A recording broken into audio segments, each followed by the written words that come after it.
मैं गौरव जोशी श्रीमती मोहित Kapadia girls college Jaswantgarh के इस यूट्यूब चैनल पर आपका स्वागत करता हूँ।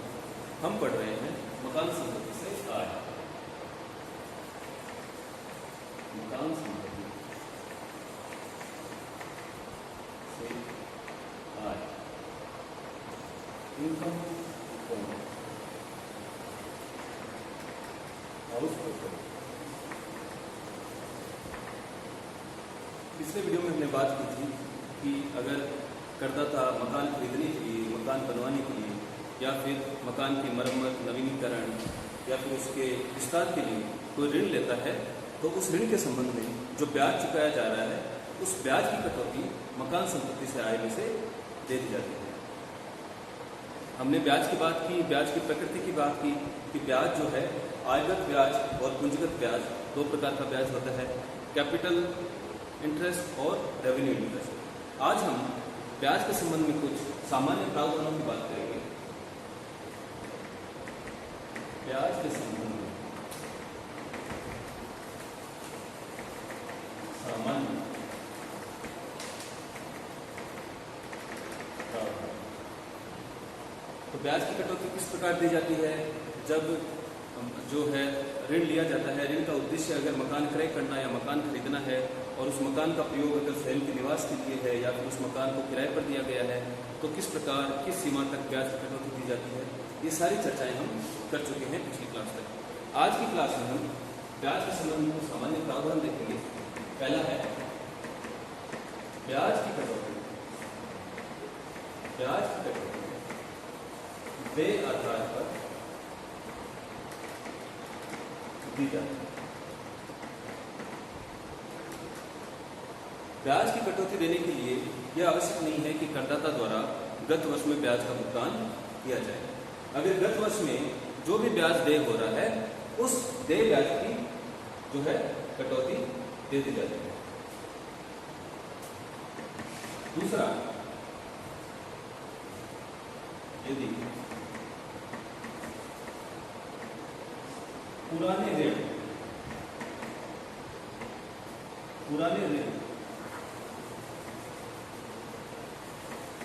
के भुगतान हेतु, पुराने ऋण के भुगतान हेतु दिए गए नए ऋण पर ब्याज की कटौती। मान लीजिए कि करदाता ने मकान क्रय करने या मकान बनवाने के लिए कोई ऋण लिया था और उस ऋण को चुकाने के लिए अगर कोई नया ऋण लिया है तो उस नए ऋण पे जो ब्याज की राशि देय हो रही है उस देय ब्याज की कटौती भी स्वीकार की जाएगी। मकान संपत्ति की आय में से जो नया ऋण लिया है उस ऋण पे जो ब्याज देय हो रहा है उसकी कटौती दे दी जाएगी। ब्याज की गणना। ब्याज की गणना दिनों या माह के आधार पर की जाएगी। अगर लीप वर्ष है, यानी कि जिस वर्ष में फरवरी के 29 दिन होते हैं, अगर ऐसा वर्ष है तो फिर वर्ष में 366 दिन माने जाएंगे। जब हम ब्याज की गणना करते हैं दिनों के आधार पर और अगर वह वर्ष लीप वर्ष है यानी कि फरवरी में 29 दिन है तो उस वर्ष में जो है 366 दिन माने जाएंगे। दिनों के आधार पर जब ब्याज की गणना करते हैं तो जिस दिन ऋण लिया है उस दिन को ब्याज की गणना में सम्मिलित करते हैं और जिस दिन ऋण का पुनर्भुगतान किया जाता है उस दिन को ब्याज की गणना में सम्मिलित नहीं करते, यानी उस दिन को छोड़ देते हैं। अनिवासी को ब्याज का भुगतान करने पर टीडीएस आवश्यक है।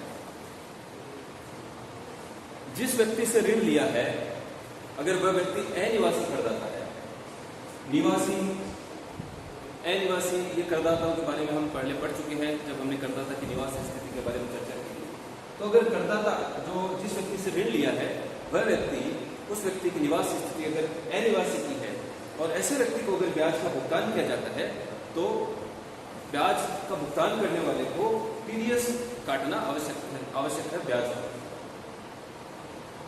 जिस व्यक्ति के करदाता जो है, जिसकी मकान संपत्ति से आय की गणना हो रही है और करदाता ने जब अनिवासी व्यक्ति को ब्याज का भुगतान किया है तो उसके द्वारा टीडीएस काटा जाना आवश्यक है। अगर टीडीएस नहीं काटा गया है तो जो है ब्याज की कटौती नहीं मिलती। अनिवासी का कोई प्रतिनिधि अगर भारत में रहता है और उस प्रतिनिधि ने अगर अनिवासी के बिहाफ पर अगर इनकम टैक्स पे कर दिया है तब जो है कटौती स्वीकार कर ली जाती है, ब्याज की कटौती दे दी जाती है, चाहे टीडीएस करदाता द्वारा नहीं काटा गया।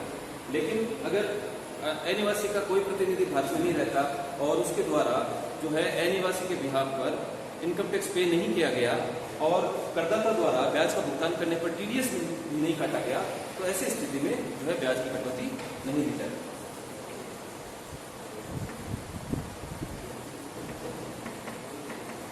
मकान के लिए भूखंड, मकान के लिए भूखंड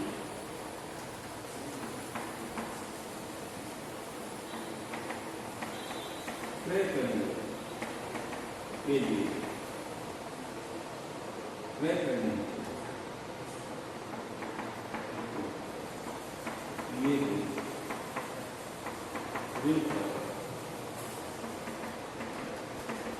ब्याज की एक बार दोबारा 4 पॉइंट की चर्चा कर लेते हैं। ब्याज की कटौती देय आधार पर की जाती है, चाहे करदाता द्वारा ब्याज का भुगतान गत वर्ष में किया गया हो या नहीं किया गया हो, ब्याज की कटौती दे दी जाएगी। जैसे ब्याज देय होगा ड्यू होगा, ब्याज की कटौती दे दी जाएगी। पुराने ऋण के भुगतान हेतु अगर कोई नया ऋण लिया गया है और उस ऋण पर जो ब्याज की राशि देय हो रही है उस राशि की कटौती भी जो है मकान संपत्ति से आय में से दे दी जाएगी। ब्याज की गणना करते समय जिस वर्ष में फरवरी में 29 दिन है उस वर्ष में 366 दिन माने जाएंगे। जिस दिन ऋण लिया है उस दिन को ब्याज की गणना में सम्मिलित करते हैं, जिस दिन ऋण का पुनर्भुगतान किया है उस दिन को ब्याज की गणना में शामिल नहीं करते, छोड़ देते हैं।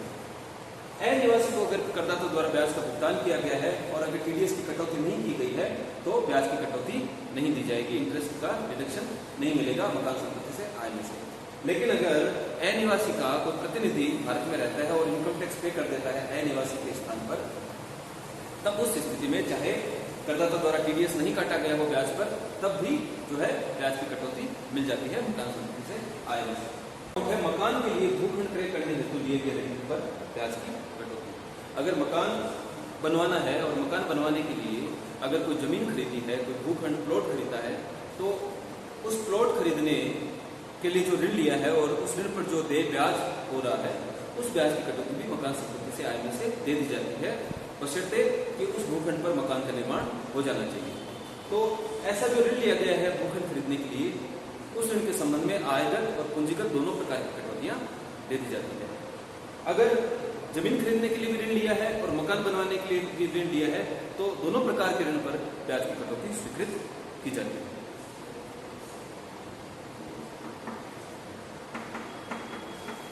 गत वर्ष में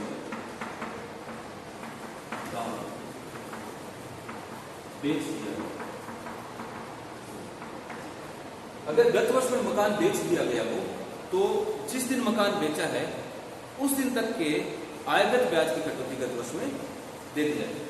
एक उदाहरण द्वारा समझते हैं कि मान लीजिए 2014-15 में कोई मकान बनकर तैयार हुआ है और 2017-18 में 15-16, 16-17 और 17-18 2014-15 में मकान बनकर तैयार हुआ और 2017-18 में वो मकान बेच दिया गया।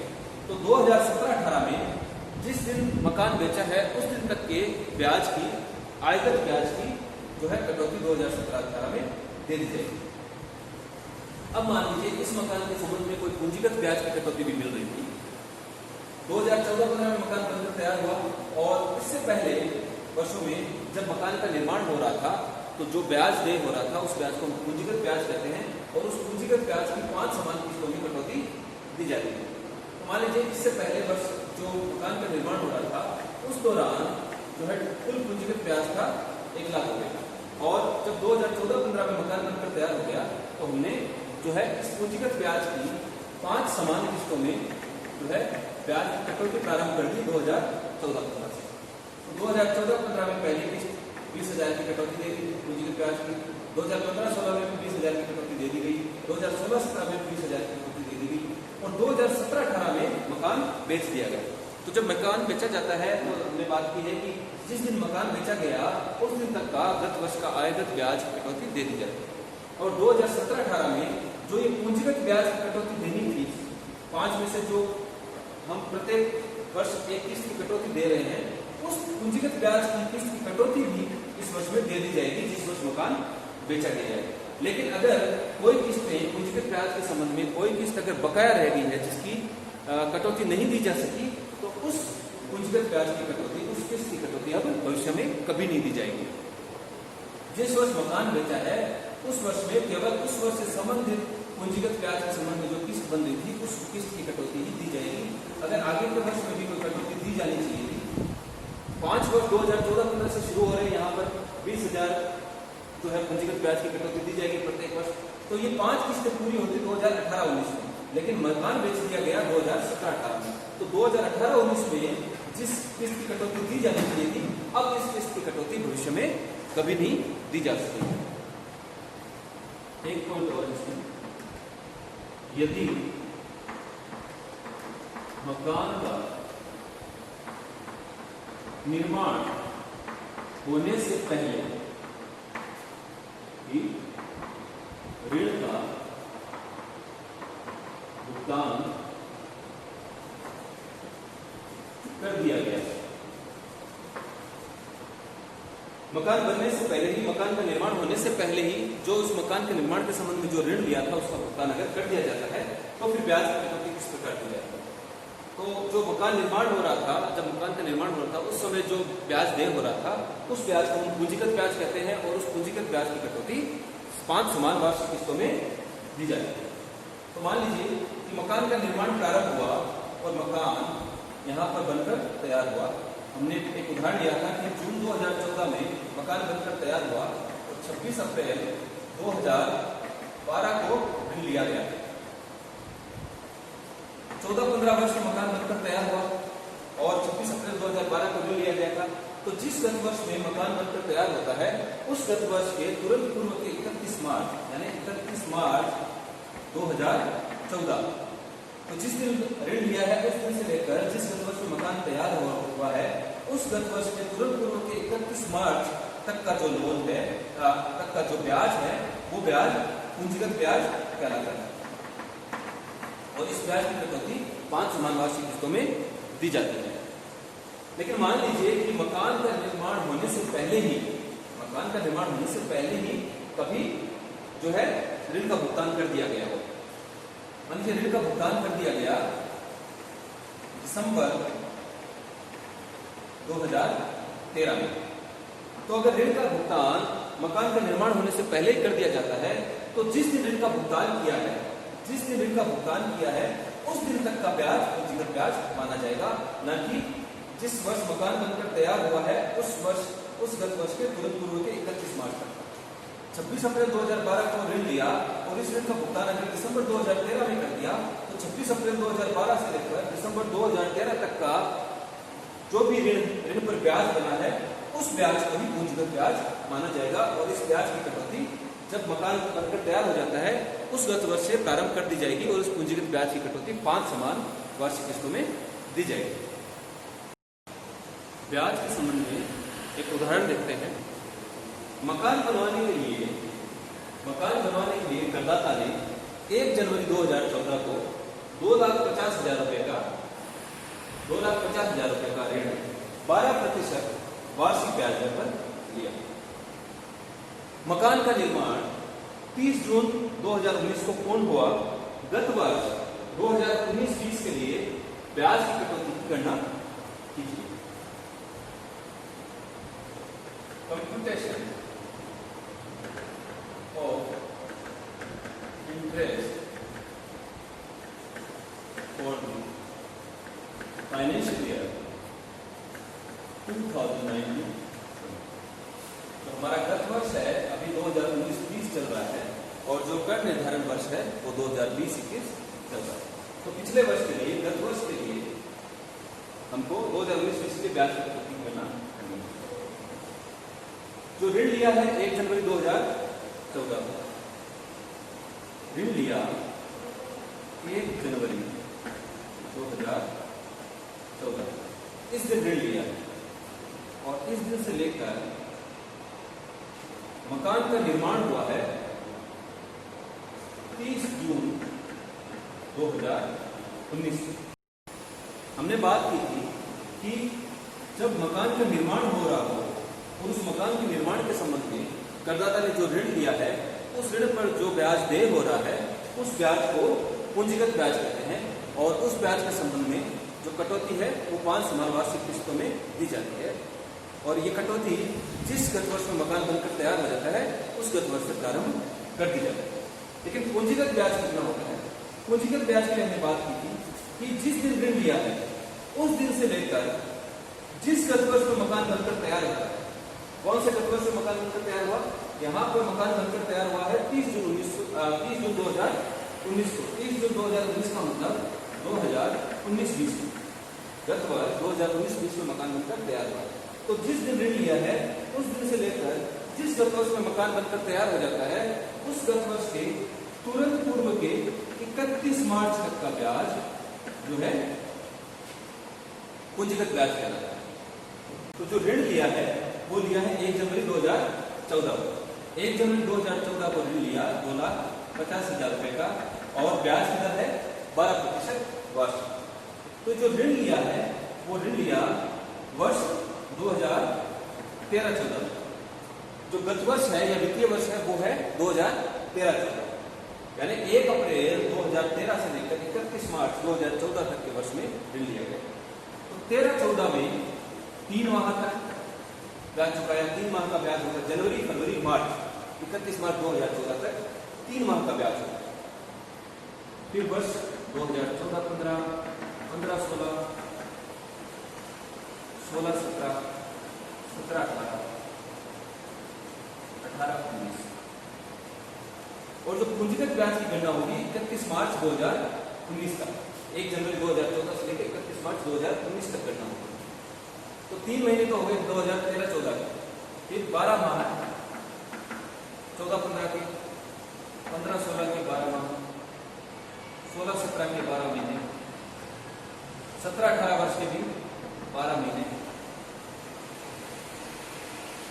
और 18-19 वर्ष के भी 12 महीने, क्योंकि ब्याज मिलेंगे 31 मार्च 2019 तक का, तो पूरा वर्ष 18-19 काउंट होगा। तो जो पूंजीगत ब्याज है वो 63 महीने का लेना, 63 मंथ्स का पूंजीगत ब्याज है। रेट है 12%, 12%। तो इसको कर देंगे हम 63/12, 2,50,000 को का 12% देंगे, ये 12 महीने का होगा, फिर इसको 63 से मल्टीप्लाई कर देंगे तो पूरा पूंजीगत ब्याज आ जाएगा। तो यहाँ पे लिखेंगे 1/5 of interest of capital nature. ये पूंजीगत प्रकृति का ब्याज है, तो ब्याज है कैपिटल नेचर का।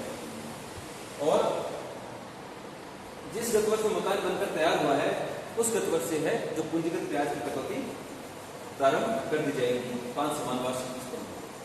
तो 1/5 लेंगे, जितना टोटल इंटरेस्ट हुआ है पूंजीगत ब्याज उसका 2,50,000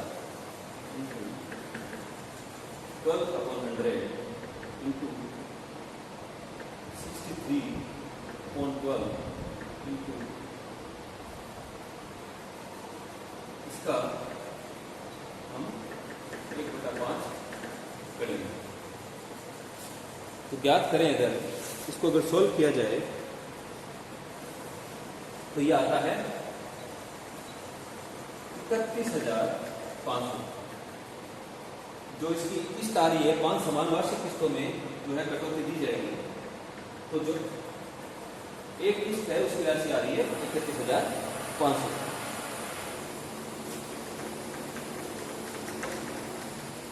अब हम बात करेंगे इंटरेस्ट और रेवेन्यू नेचर। आएगा ब्याज की कटौती दी जाएगी। 31 मार्च 2019 तक का तो ब्याज पूंजीगत ब्याज कहलाएगा, और जिस वर्ष मकान बनकर तैयार हो रहा है वो हो गया है, उस वर्ष से लेकर आगे के वर्षों का जो प्रत्येक वर्ष का ब्याज बनेगा, जो देय होगा, उस ब्याज को हम आयगत ब्याज कहते हैं। तो जो गत वर्ष 2019-20 का जो ब्याज है 2,50,000 का 12% जो ब्याज बन रहा है, ब्याज की राशि है 30,000 रुपये, वो आयगत ब्याज कहलाता है। तो टोटल जो है ब्याज की कटौती,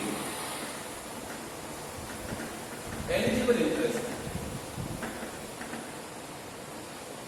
जो कटौती योग्य जो ब्याज है वो है 61,500 रुपये। तो हम पढ़ रहे थे मकान के संबंध में लिए गए ऋण पर ब्याज की कटौती।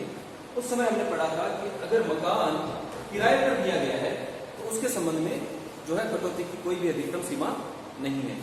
लेकिन अगर मकान स्वयं के निर्माण के लिए है तब उस मकान के संबंध में कटौती की अधिकतम सीमाएं निर्धारित होती हैं। सीमाएं क्या है कि अगर मकान बनवाने या क्रय करने के लिए कोई लोन 31 मार्च 1999 तक लिया है तो ब्याज की अधिकतम कटौती 30,000 रुपये वार्षिक दी जा सकती है। मकान बनवाने या क्रय करने के लिए ऋण अगर 31 मार्च 1999 तक लिया है तो ब्याज की अधिकतम कटौती मिलती है 30,000 रुपये। और अगर ऋण 31 मार्च 1999 के बाद दिया है तो ब्याज की अधिकतम कटौती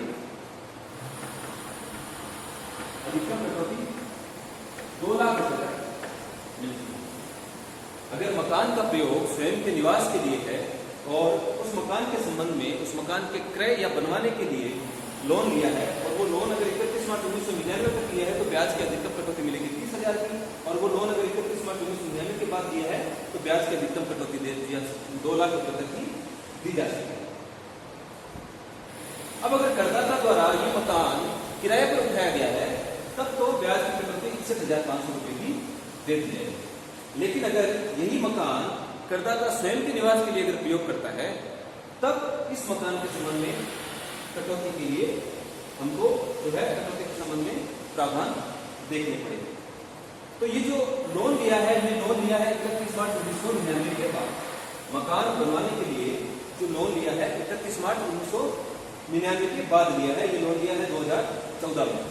तो जो अधिकतम कटौती है हम दे सकते हैं 2 लाख रुपए तक की, और ये कटौती 61,500 की जो ब्याज बन रहा है वो 2 लाख रुपए से कम है, इसलिए 61,500 रुपए की कटौती दी जा सकती है।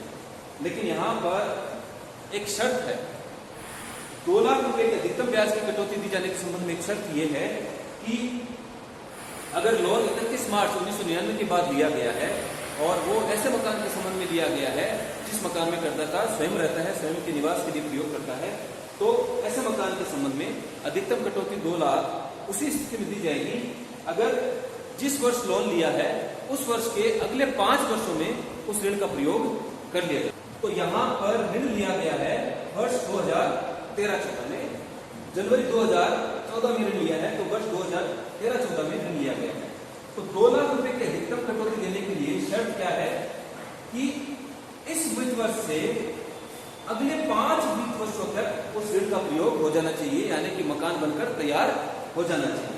तो 13-14 के बाद 2014, 15, 16, 17, 18 और 18-19 ये अगले 5 वर्ष हैं और इन 5 वर्षों में मकान नहीं बन पाए।